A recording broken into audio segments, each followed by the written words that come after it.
बहुत पुराने जमाने की बात है। गांव था कसौलीपुर। चारों ओर हरियाली, बीच में पोखरा, मंदिर की घंटियां और चाय की दुकान पर बैठे बुजुर्ग, जहां रोज एक नए नए किस्से पर चर्चा कर ठाके मरकर हंसा करते। गांव के लोग बहुत ही सुखी और संपन्न थे। कारण था कि वह के लोग बहुत ही मेहनती थे। उसी गांव में बनवारी और बिरजू नाम के दो किसान रहा करते थे। दोनों बहुत परिश्रमी थे। बनवारी बड़ा था, चतुर, थोड़ा स्वार्थी और बातें घुमा देने वाला था। और बिरजू छोटा था, भोला भाला, थोड़ा डरपोक और बहुत भावुक था। दोनों अपने खेत में काम करते और आराम से अपने घर में रहा करते थे। उनके माता पिता तो नहीं थे, परंतु उन्होंने अपने बेटों के लिए बहुत खेती लायक जमीन छोड़ गए थे। उनकी जमीन भी काफी उपजाऊ थी, तो मेहनत के अनुसार उनको अन्न प्राप्त हो जाता था। बनवारी बड़ा था और बहुत चतुर था, मगर बिरजू उतना चतुर नहीं था, बल्कि बहुत सीधा साधा था। बनवारी जब कभी बाजार जाता तो वहाँ वह अच्छी अच्छी मिठाइयाँ खाता और बिरजू के लिए नहीं लाता, बल्कि उसे भनक भी नहीं लगने देता कि वह मिठाई बेगरह खाया है। मगर जब कभी बिरजू बाजार जाता तो वह जो कुछ भी खरीदता उसमें से आधा बनवारी के लिए ले आता और मासूमियत से कहता, भैया आपके बिना तो मिठाई मीठी ही नहीं लगती। फिर भी बनवारी उस पर गुस्सा होता कि तुमने जरूर कुछ ज्यादा मिठाई खाया होगा और मेरे लिए कम लाया होगा। तो बिरजू बोलता कि मैंने अपने से ज्यादा मिठाइयाँ आपको दी है, आप मुझ पर नाहक शंका मत करो। तुम इन सब छोटी छोटी बातों से बाहर निकलो और अपना विवाह कर डालो, क्योंकि तुम्हारे मन की शंका को सिर्फ भाभी ही मिटा सकती है। हाँ, इस बात का ध्यान रखना कि अपने मन मिजाज लायक भाभी मत लाना, वरना मुझे तो घर बार छोड़कर भाग जाना पड़ेगा। बनवारी बोलता, मूर्ख, कभी भी पुरुष जब विवाह करे तो उसे अपने विचार से मिलती हुई ही पत्नी चाहिए। अगर दोनों के विचार मेल नहीं खाए तो समझ लो वो घर नहीं, लड़ाई का मैदान बन जाएगा। दोनों के साथ रहते बहुत दिन बीत गए, परंतु दोनों में किसी का विवाह नहीं हुआ। दोनों कुंवारे ही रहे, मगर दिन सबके बदलते हैं। कहते हैं भगवान जब मनुष्य को बनाते हैं तो उसके लिए एक स्त्री भी बनाते हैं, तो दोनों का जोड़ा भी भगवान ने बनाया था और दोनों का विचार भी सेम उसी तरह बनाया था जैसा ये दोनों थे। उधर एक दिन कसौलीपुर के एक सज्जन व्यापारी लालचंद पास के गांव नवागढ़ गए हुए थे। वहां उन्हें एक गरीब किसान मिला, रामकिशन, जिसकी दो बेटियां थीं। बड़ी बेटी चंपा बहुत ही होशियार, घमंडी और तीखे स्वभाव वाली थी। वही उसकी छोटी बहन फूलमती शांत, सरल और थोड़ा डरपोक थी। लालचंद ने सोचा ये जोड़ी बन सकती है बनवारी और बिरजू के लिए, मगर दोनों के पिता बहुत गरीब आदमी थे। बहुत प्रयास के बाद भी अपनी बेटियों का विवाह नहीं कर पा रहा था। लालचंद ने धन देकर गरीब की सहायता कर दिया और उनकी दोनों बेटियों का विवाह दोनों भाइयों से करा दिया। दोनों एक साथ कुंवारे से विवाहित हो गए। बनवारी की पत्नी का विचार बिल्कुल बनवारी से मेल खाता था। वह अपनी छोटो बहन को फूटी आंख नहीं देखना चाहती थी, तो बिरजू भी बनवारी को नहीं सुहाता था। बनवारी की पत्नी और बनवारी के विचार एक हुए तो उसे तो मजा आ गया। सोचने लगा, क्या भगवान ने हम दोनों की खूब जोड़ी बनाई है। हम दोनों ही बहुत चतुर चालाक है, जबकि मेरा भाई बिरजू और उसकी पत्नी अव्वल नंबर के बेवकूफ है। हम बहुत चालाकी से दोनों से सारा काम करवाएंगे और खुद बैठकर खाएंगे। बनवारी की आंखों में एक सपना तैरने लगा। अब हम दोनों उनकी मेहनत का दूध पिएंगे और खुद बिना हिले मलाई उड़ाएंगे। राज तो हमारा ही चलेगा। वो अपना शासन चलाने भी लगे। बनवारी और उसकी पत्नी आदेश देते, बिरजू और उसकी पत्नी चुपचाप काम करते। मगर अधिक दिन तक ये तमाशा न चला। बिरजू की स्त्री उतनी मूर्ख नहीं थी। उसे अपनी बहन की चाल समझ में आ रही थी। ये बहन नहीं बहुरूपिया है, तो वह अपने पति के साथ अलग रहने का ऐलान कर दी। गांव के 2-4 लोग इकट्ठा हुए और दोनों भाइयों में बंटवारा करा दिया। उस स्थान पर आदमी को अवश्य ही अलग हो जाने चाहिए जहां विचार न मिलते हों, बेवजह घर में विवाद होता हो, स्त्रियां खूब लड़ती झगड़ती हों, भोजन की समस्या हो, जहां एक सुई उठाने के लिए 2 लोग लगते हों, तो वहां बंटवारा जरूरी हो जाता है। तो दोनों भाइयों में बंटवारा हो गया, मगर बंटवारे में बनवारी ने ज्यादा जमीन हड़प ली और बिरजू को कम जमीन दे दिया। फिर भी बिरजू और उसकी पत्नी बहुत खुश थे कि दुष्ट लोगों से साथ छूटा। दोषियों से छुटकारा सबसे बड़ी दौलत होती है। दोनों ही मेहनती थे, वह किसी को भी देखकर ईर्ष्या नहीं करते थे। बिरजू ने पत्नी की सलाह पर एक भैंस खरीद लिया। दोनों को दूध दही मिलने लगा तो बनवारी को जलन होने लगी कि वो तो मजे से दही और दूध खा रहे हैं और हम हैं कि सूखे सूखे काम चला रहे हैं। बनवारी की पत्नी को भी जलन हुई कि हमसे छोटी होकर भी हमसे मजे से रह रही है, वो दूध दही भी खाने लगी है। वह अपने पति पर दबाव बनाई कि आप भी भैंस खरीद लो। तो बनवारी बोला, भाग्यवान तुम इस चक्कर में मत पड़ो, ना तो तुम गोबर हटा पाओगी, ना मैं भैंस को चारा खिला पाऊंगा। तुम कोई दिमाग दौड़ाओ। चालाक लोग बल से नहीं दिमाग से काम लेते हैं, सदियों से परंपरा रही है। मूर्ख लोग घर बनाते हैं, चालाक उसमें रहते हैं। मूर्ख दिन रात मेहनत करते हैं और चालाक उसमें से किसी ना किसी रूप में वसूली कर लेते हैं। बिरजू की पत्नी तुम्हारी अपनी बहन है, उससे दोस्ती कर लो और फिर मुफ्त में दूध दही का मजे लो। बहन बहन का झगड़ा बस 4 घड़ी तक ही चलता है, शाम होने पर फिर एक हो जाती है। तुम दोनों में कोई खानदानी दुश्मनी थोड़े है। बनवारी की पत्नी बोली, जैसा आप सोच रहे हो वैसी मेरी बहन नहीं है, वह एक नंबर की मक्कार है। बनवारी बोला, एक बार प्रयास तो करो। अगले दिन मिठाई लेकर बहन के दरवाजे पर पहुंची, चेहरे पर मुस्कान, मन में एक नई चाल लिए हुए। बनवारी की पत्नी अपनी छोटी बहन के पास गई और बहुत मक्खन लगाने की कोशिश की। बहन, चलो सारे गिले शिकवे मिटा देते हैं, आखिर हम दोनों में खून के रिश्ते में हैं। परंतु छोटी ने उससे कोई बात नहीं की, बल्कि बोली कि तुम अपने घर में ही रहो तो ठीक रहेगा। बहन, तुम्हारा खून खून रहे, मेरा खून पानी हो गया क्या? तुम अपने घर में रहो, मैं अपने घर में भली। मुझे न तुम्हारा साथ चाहिए न सहारा, बस चलो यहाँ से। मुझे ना तो तुम्हारी कोई सहयोग लेना है ना कोई सहयोग देना है। बड़ी बहन अपमानित हो वहाँ से निकल गई। कहा वह चली थी बहन को फुसलाकर दही दूध खाने, मगर छोटी ने चेतावनी देकर घर से निकाल दिया। दूर से बनवारी उसे देखकर बोला, क्या हुआ भाग्यवान, तुम्हारा चेहरा तो ऐसा लग रहा है जैसे तूफान उठा लाने वाली हो। वह पति के पास गई और बोली, बस सुनिए, वो छोटी बहन नहीं है, नागिन है। आज उसने मुझे दहलीज से भी धकेल दिया। अब आप कुछ ऐसा उपाय करिए कि उसकी भैंस ही न बचे। मैं उसे दूध दही खाते बर्दाश्त नहीं कर सकती। चाहे भैंस को कसाई से कटवा दो, चोर से चोरी करवा लो, या फिर जहर देकर मार डालो। चाहे जो भी हो, कल तक उसके पास भाई नहीं रहने चाहिए। बनवारी बोला, भाग्यवान, इतनी नाराज क्यों होती हो? अरे वो बहन है तुम्हारी। बनवारी की पत्नी बोली, ना मत लीजिए उस दुष्ट की। आप कान खोल कर सुन लीजिए कि मेरी कही बात कल तक नहीं किए तो मैं आपको छोड़कर मायके चली जाऊंगी। बनवारी बोला, भाग्यवान, नाराज काहे होती हो? मैं तो तुमसे पहले ही सोच लिया है कि क्या करना है, मगर एक दिन में हो जाए ये संभव नहीं है।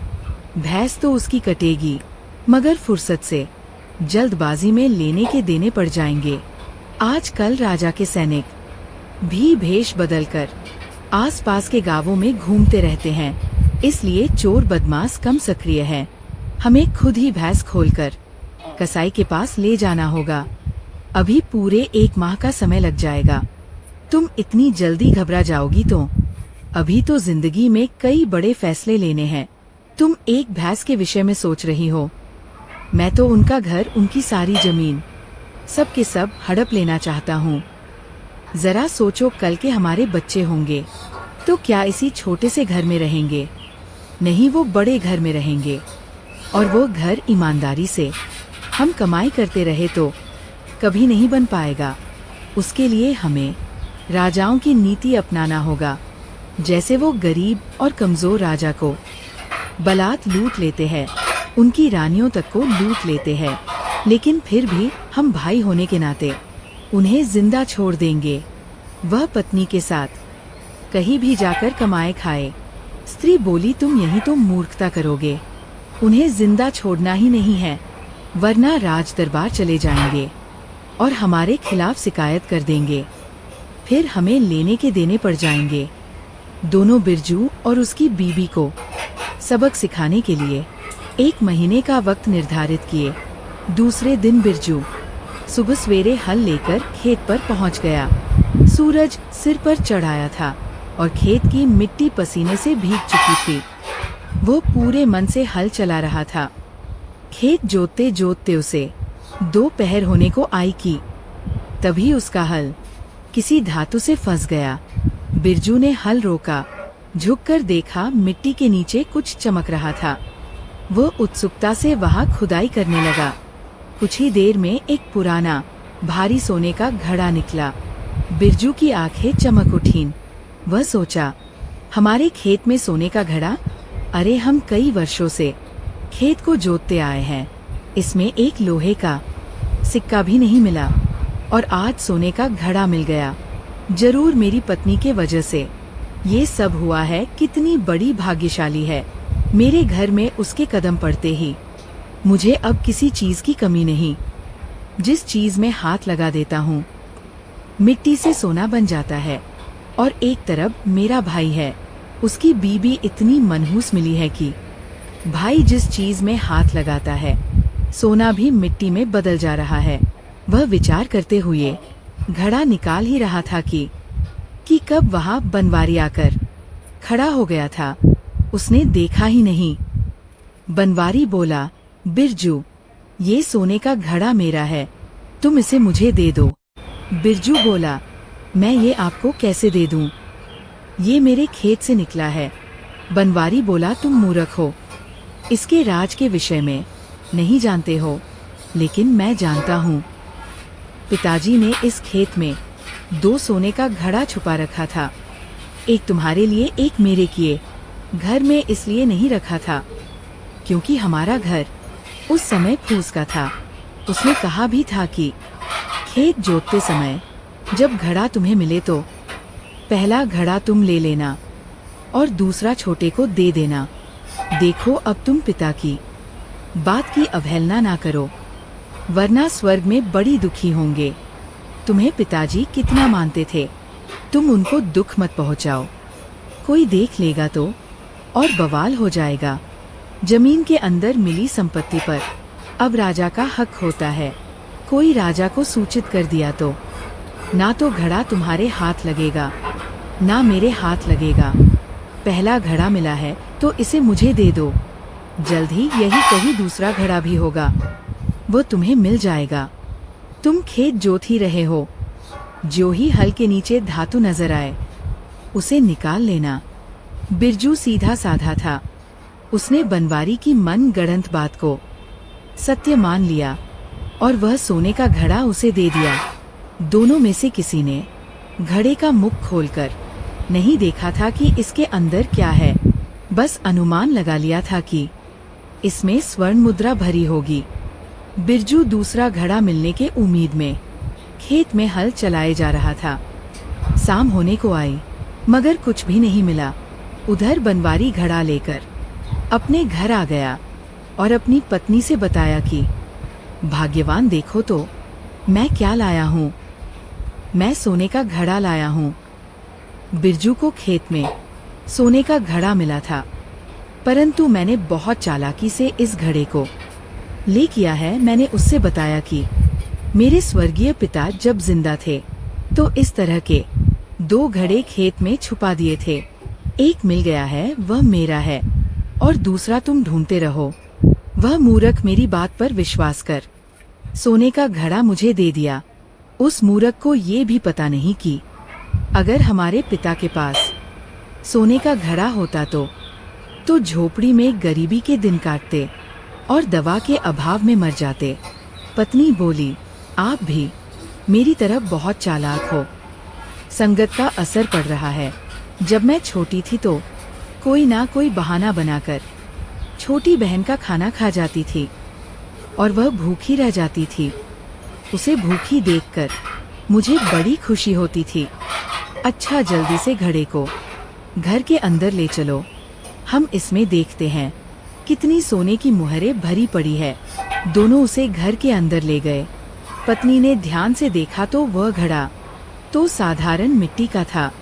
वह पति से बोली, आप कह रहे थे कि घड़ा सोने का है, ये देखिए, ये तो मिट्टी का घड़ा है। बनवारी हैरान रह गया। जब लेकर चला था तब तो ये घड़ा सोने का था, ये मिट्टी में कैसे बदल गया? चलो खोल कर देखते हैं इसके अंदर क्या है। अंदर तो सोने के सिक्के ही होने चाहिए। जब वह घड़े के मुख से ढक्कन हटाया तो उसका तो रूह कांप गया। उसमें एक काला नाग बैठा था। झट से उसकी पत्नी ने घड़े का ढक्कन बंद कर दिया। बोली, आप यही चालाकी दिखा रहे हो? अरे आप महामूर्ख हो। अरे अच्छा भला बिरजू अपने लिए काल लेकर घर जा रहा था, आपने उसे जीवन दान दे दिया। सोचो जरा, वह इस घड़े को घर ले गया होता तो उसकी पत्नी यानी मेरी बहन इस घड़े में हाथ डालकर देखती कि इसमें क्या है तो ये नाग उसे डंच लेता। फिर बिरजू हाथ लगाता तो उसे भी डंच लेता। दोनों दुश्मन एक ही तीर से मर जाते। मगर उसका दुर्भाग्य अपने घर लेकर चले आए। अब तुम मेरे दिमाग से काम लो, क्योंकि तुम्हारे पास कोई दिमाग है ही नहीं। इस घड़े को हम आज रात में उसके घर के अंदर फेंक देंगे, जहां दोनों एक ही बिस्तर पर सोते हैं। घड़ा जमीन पर गिरने से सर्प को चोट लगेगी तो बहुत गुस्सा हो जाएगा और दोनों को डंच लेगा। हमारे दुश्मन सुबह तक मर जाएंगे। इधर बिरजू हल चलाते चलाते थक गया था। उसे जमीन के अंदर दूसरा घड़ा कहीं नहीं मिला। अब वो हल खड़ा करने ही वाला था कि एक चमकता हुआ छोटा पत्थर हल के लोहे वाला अग्रभाग से टकरा गया। वह चमकदार पत्थर था। बिरजू ने उस छोटे से पत्थर को उठाकर दूर फेंकने ही वाला था कि उसकी नजर हल्के लोहे पर गई, जो पत्थर से छू जाने के कारण सोने में बदल गया था। बिरजू ने सुन रखा था कि एक पारस पत्थर होता है जो लोहे को सोने में बदल देता है। ये तो वही है। उसने पत्थर की पुनः परीक्षा के लिए अपने फावड़ा से स्पर्श कराया तो चमत्कार हो गया। वह फावड़ा तुरंत सोने में बदल गया। बिरजू का खुशी का ठिकाना नहीं रहा। उसे पहले अफसोस हो रहा था कि उसे भाई बुधू बनाकर लूट गया है, मगर किस्मत वाले का कोई किस्मत नहीं छिन सकता। वह तो सिर्फ एक घड़ा सोना ले गया है, जबकि हम चाहें तो पूरे राज्य की गरीबी दूर कर सकता हूँ। हमारे राज्य में कोई गरीब रहेगा ही नहीं, परंतु इसकी शुरुआत अपने गांव से करूँगा। हमारे गांव में कोई गरीब ना रहे, किसी का बेटा या किसी की बेटी धन के अभाव में कुंवारी ना रहे। वह पत्थर लेकर घर आ गया। वह अपनी पत्नी से घड़े वाली बात नहीं बताया कि भाई ने धोखे से सोने का घड़ा ले लिया है। सोचा, स्त्री है, सुनेगी तो उसे दुख होगा, जबकि हमारे पास तो पारस है। थोड़े से धन के लिए दुखी क्या होना। हमको तो भगवान ने देने वाला बना दिया है। हम दोनों हाथों से भी लुटाए तो भी कम नहीं होगा। बनवारी और उसकी पत्नी हमारे पास आकर दांत निपोर कर भिखारी की तरह याचना करें तो उन्हें भी खाली हाथ नहीं लौटाऊंगा। आखिर बिना भेष बनाए किसी को भीख भी नहीं मिलती। वह पत्नी से बोला, भाग्यवान तुम मेरे लिए लक्ष्मी हो। तुम्हारे ही भाग्य से मेरा भाग्योदय हो गया है। कहाँ मैं बेवकूफों जैसा मारा मारा फिरता था। मगर तुमने मुझे आदमी बना दिया, बोलने चलने उठने बैठने का ढंग सिखा दिया। मैं महाकृपण था, परंतु तुमने मुझे दानी बना दिया।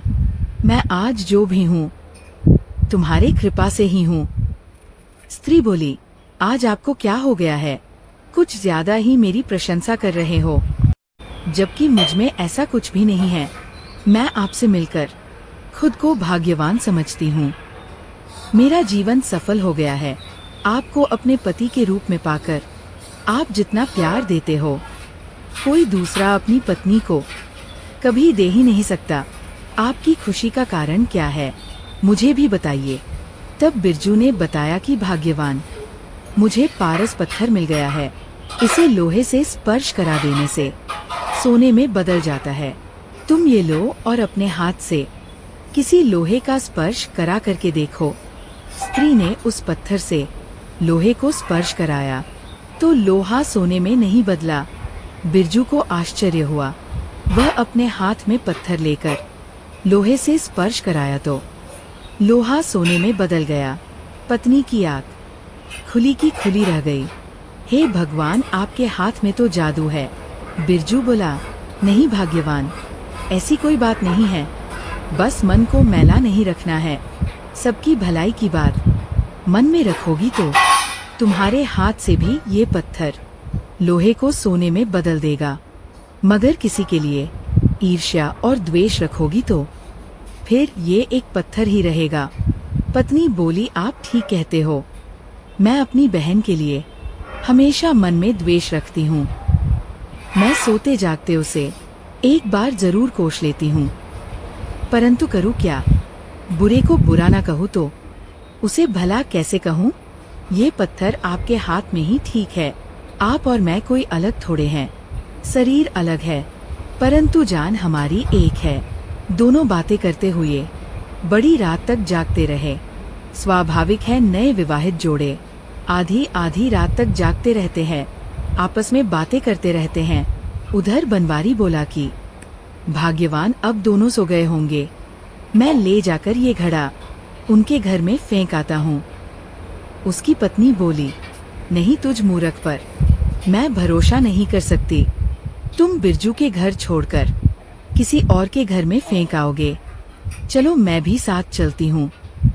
हम दोनों मिलकर बहुत जोर लगाकर घड़ा को घर के बहुत अंदर फेंक देंगे। हमें पूर्ण भरोसा है, आज हमारे दुश्मन सदा के लिए सो जाएंगे। दोनों घड़ा लेकर बिरजू के घर के खिड़की के पास आए तो अभी तो दोनों जाग रहे थे। बनवारी की स्त्री बोली, जागने दो दोनों को। हम इसी वक्त इस घड़े को उसके घर के अंदर फेंक देंगे। हम कोशिश करते हैं कि ये घड़ा सीधे दोनों के ऊपर ही जा गिरे। देखो तो कितने बेहयाई से एक दूसरे से चिपक कर सोए हैं। हम 1 मिनट में आशिकी निकाल देते हैं।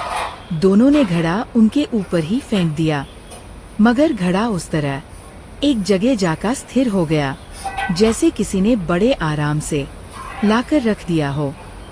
बनवारी और उसकी पत्नी घड़ा फेंककर तेजी से भाग लिए कि कहीं कोई देख ना ले। इधर घड़े में इतनी चमक थी कि उनका बेडरूम चमक उठा। बिरजू की स्त्री बोली कि मैंने तो दीपक बुझा दिया था, फिर घर में उजाला कैसा? उठकर देखी तो आश्चर्य में पड़ गई। वह पति से बोली, जल्दी उठिए, देखिए ये क्या हो गया है। हमारे घर में इतना चमकने वाला घड़ा कहाँ से आ गया, जबकि हमारे घर का दरवाजा, हमारे शयन कक्ष का दरवाजा अंदर से बंद है। बिरजू उठकर देखा तो मुस्कुराया और पत्नी से बताया कि प्रिय, परेशान ना हो, ये घड़ा भी हमारे खेत का ही है। इसके विषय में मैं तुमसे कुछ नहीं बताया था, और इसलिए नहीं बताया था कि तुम्हें दुख होगा। वो खेत वाली सारी घटना अपनी पत्नी को बता दिया और बोला, प्रिय, मनुष्य किसी का लाख बुरा सोचे, बुरा करने के लिए लाख यत्न कर ले, किस्मत में लिखे को वो नहीं ले सकता। अगर कोई भला इंसान बुरे इंसान का यदि भला करना चाहे तो भी उसके दुर्भाग्य को नहीं बदल सकता, क्योंकि सबकी किस्मत भगवान द्वारा लिखी जाती है। जो उसके अच्छे और बुरे कर्मों पर निर्धारित होती है। स्त्री बोली, आपकी ये सब उपदेश वाली बातें सुनकर तो मुझे भय लगने लगा है। ये सब बातें आपने कहाँ से सीखी है? बिरजू बोला, ये बातें मैंने बचपन में ही सीखी थी। हमारे गांव एक महात्मा आते थे, वो बहुत अच्छी अच्छी बातें बताते थे।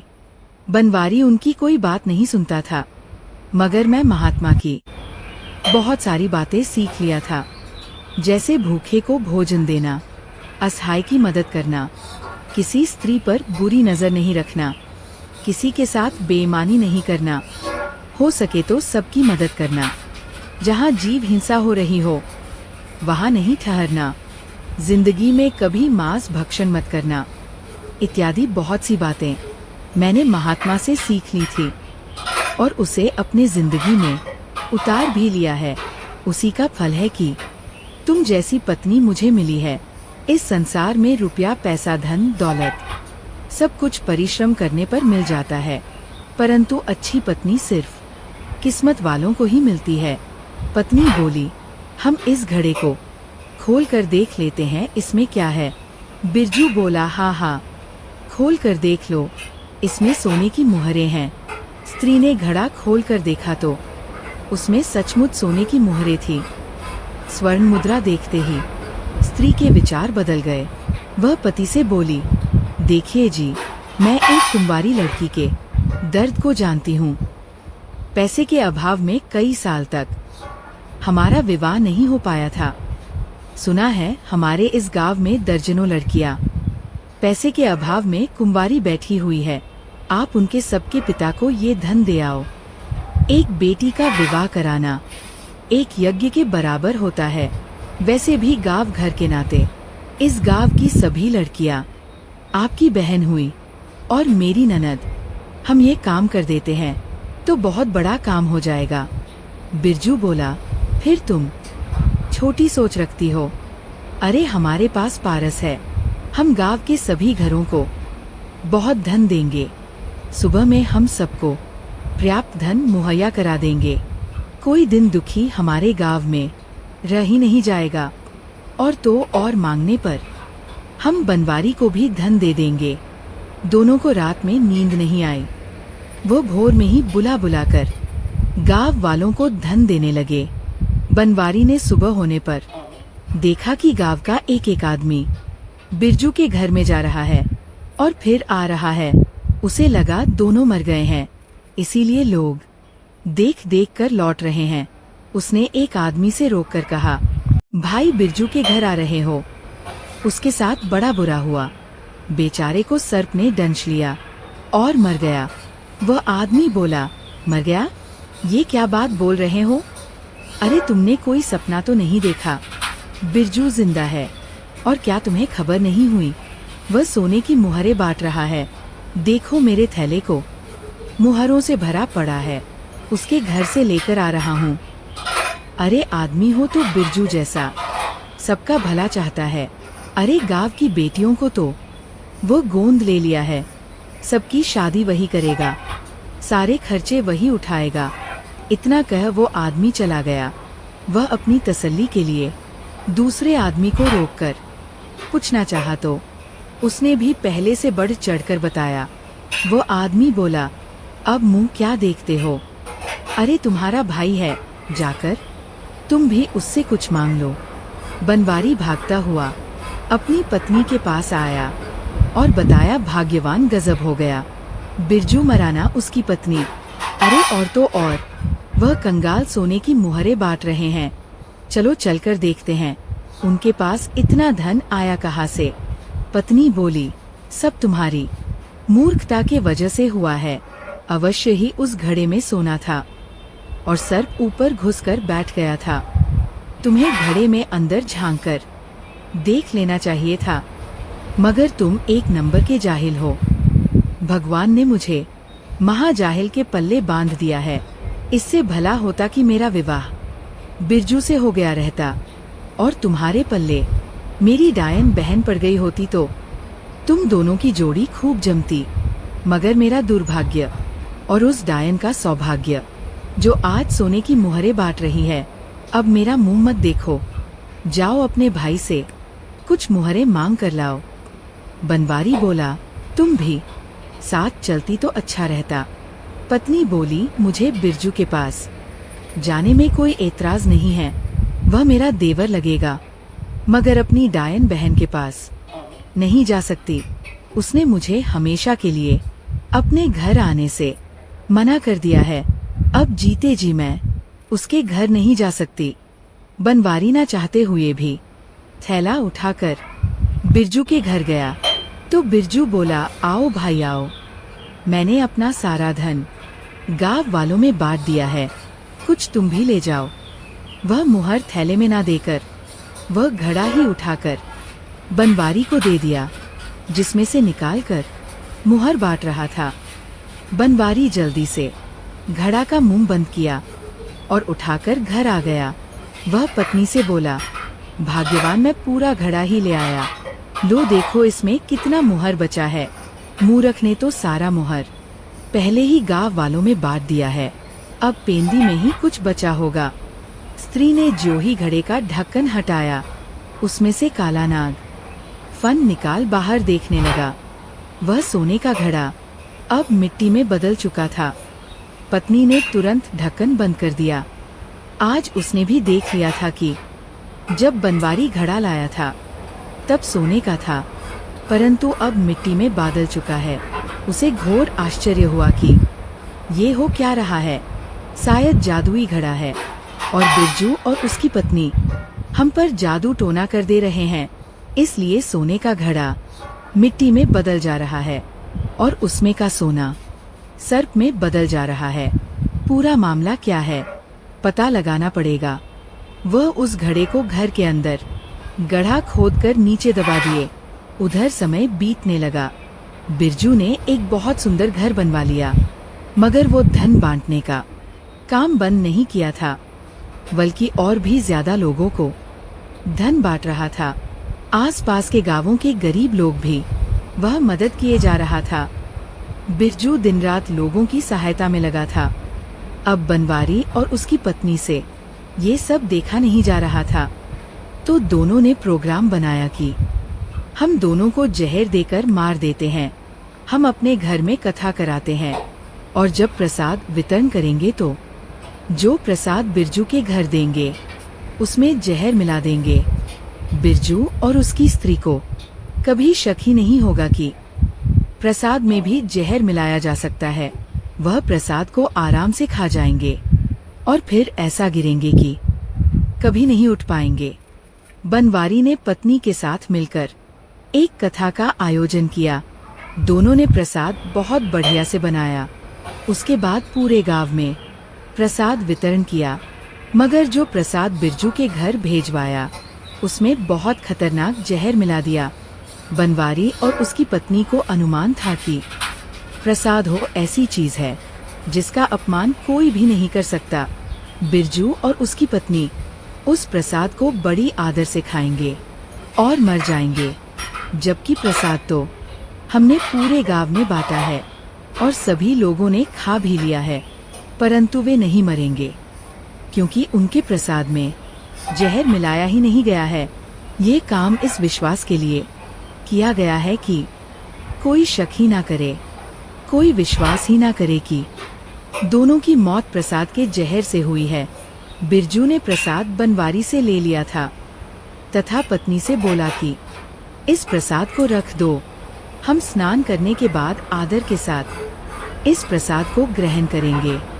पत्नी बोली, इस प्रसाद को आप खाओ, मुझे तो अपने बहन के घर का पानी भी नहीं पीना है।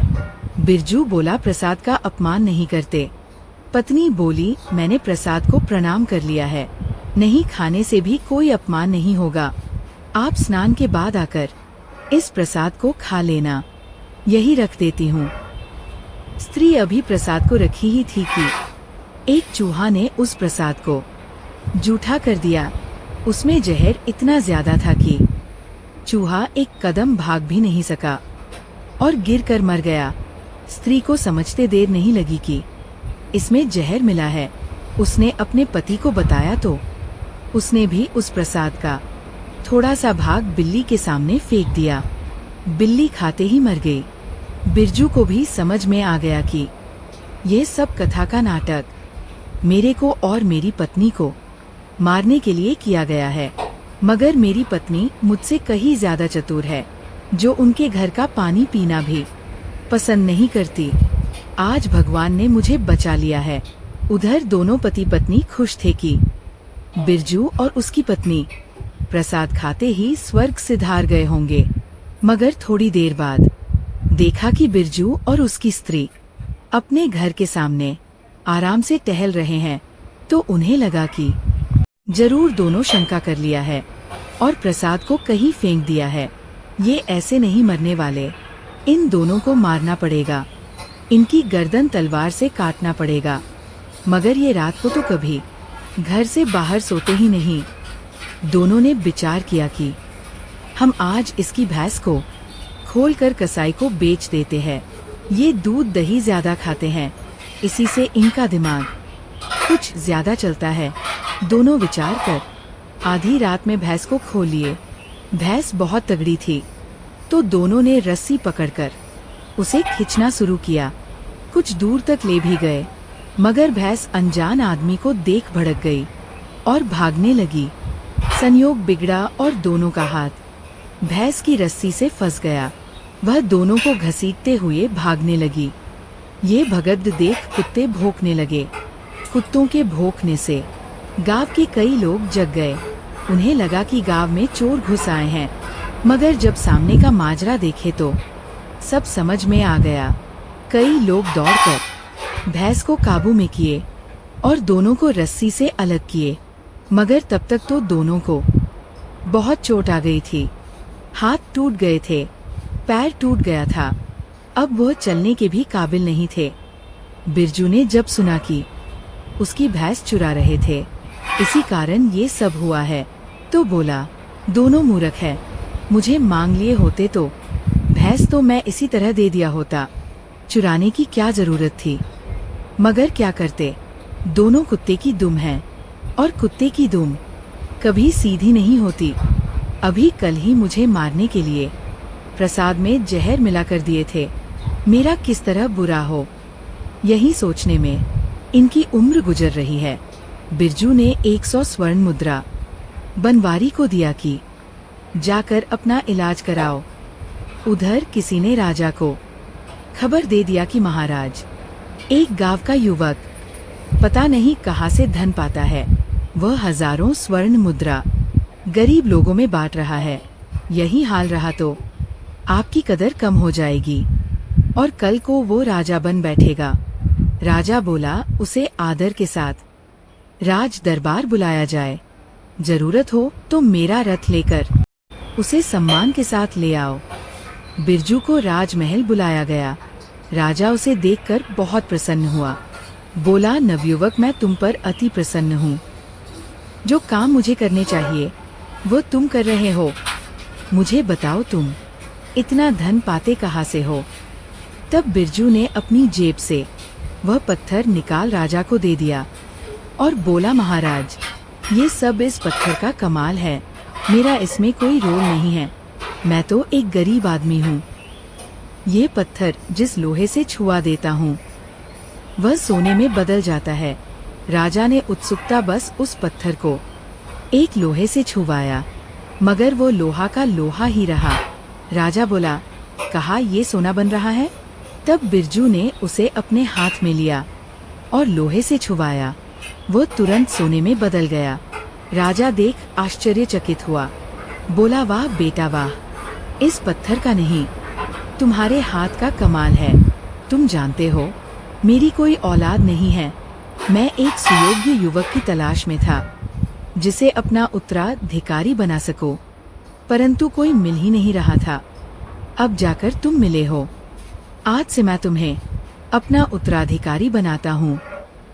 इस राज्य का अगला राजा तुम बनोगे, क्योंकि प्रजा के लोगों को तुम जैसे ही राजा की जरूरत है, जो उनका ख्याल रखे बिना कहे उनका दुख दर्द को समझे। ईमानदारी और दया का फल इंसान को जरूर मिलता है। बिरजू अपनी ईमानदारी और सेवा भाव से राजा का दत्तक पुत्र बन गया और राज्य का राजकुमार। वह अपनी पत्नी के साथ राजमहल में रहने लगा। वही उसका भाई बुरे विचार लिए भैंस से हाथ पैर तोड़वाकर अपंग बन गांव में ही रह गया। राजमहल में बिरजू और उसकी पत्नी अब राजसी ठाठ में जीवन व्यतीत करने लगे, मगर बिरजू का हृदय अब भी गांव और गरीबों की सेवा के लिए ही धड़कता था। उसका मन अभी गांव के लोगों में ही बसा था। राजा आदित्य वर्मा वृद्ध हो चले थे और बिरजू को धीरे धीरे प्रशासन का कार्य सौंपने लगे।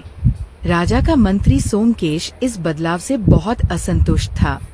उसे डर था कि यदि बिरजू राजा बना तो उसकी वर्षों की चापलूसी और लूट की दुकान बंद हो जाएगी। उसने बनवारी से गुप्त रूप से संपर्क किया। तू बिरजू का भाई है और राजपाट का असली वारिस भी बन सकता है, अगर मेरा साथ दिया तो मंत्री सोमकेश ने कहा।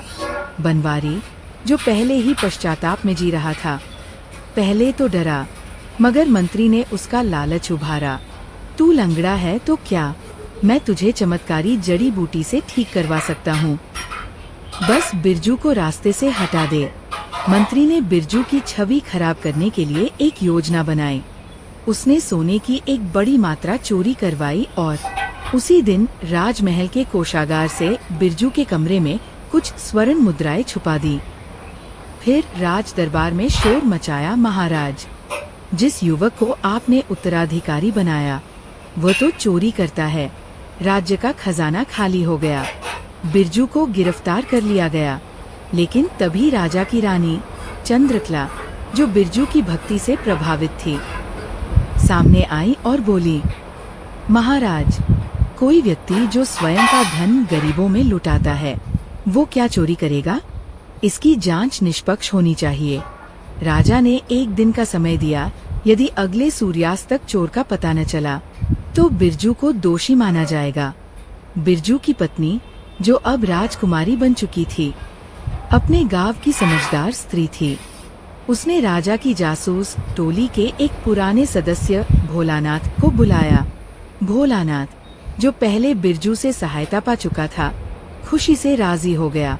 भोलानाथ ने मंत्री के नौकरों पर नजर रखी और एक गुप्त सुरंग खोज निकाली जो कोषागार से मंत्री के निजी कक्ष तक जाती थी।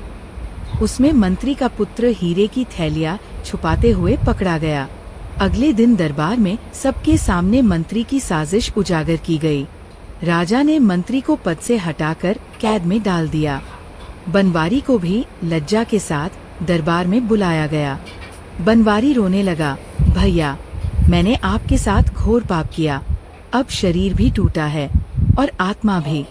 बिरजू ने कहा, बनवारी, यदि तू अब भी पश्चाताप करता है तो मैं तुझे माफ करता हूँ, पर तेरे लिए यही सजा काफी है कि तू देख सकेगा पर कभी दौड़ नहीं सकेगा। तू मुझे गिराना चाहता था, मगर भगवान ने मुझे उठाया। अब राजा ने औपचारिक घोषणा की, राजकुमार बिरजू को मैं सिंहासन सौंपता हूँ। बिरजू का राज्याभिषेक बड़े समारोह के साथ हुआ। उसकी पत्नी, जो सादगी और ज्ञान की मिसाल थी, अब रानी बनी। बिरजू ने राज्य में जनसभा नामक परंपरा शुरू की, जहां हर नागरिक सीधे राजा से अपनी बात कह सकता था। उसने राज्य की सीमाओं पर गौशालाएं, अनाथालय और गुरुकुल बनवाए। वह खुद गांवों में जाकर लोगों से मिलता, उनकी समस्याएं सुनता और न्याय करता। बनवारी को गांव में एक सेवा केंद्र का प्रमुख बनाया गया, जहां वह विकलांगों की सेवा करता और पश्चाताप करता। बिरजू राजा था, परंतु सिंहासन उसका गहना नहीं था।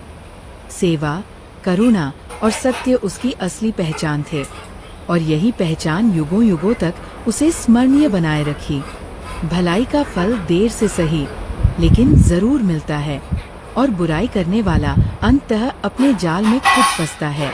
अगर आपको हमारी कहानी अच्छी लगी हो तो हमारे चैनल सृष्टि टून को सब्सक्राइब करें, लाइक करें और कमेंट बॉक्स में राधे राधे जरूर लिखें। आपसे पुनः मिलते हैं एक नई वीडियो के साथ।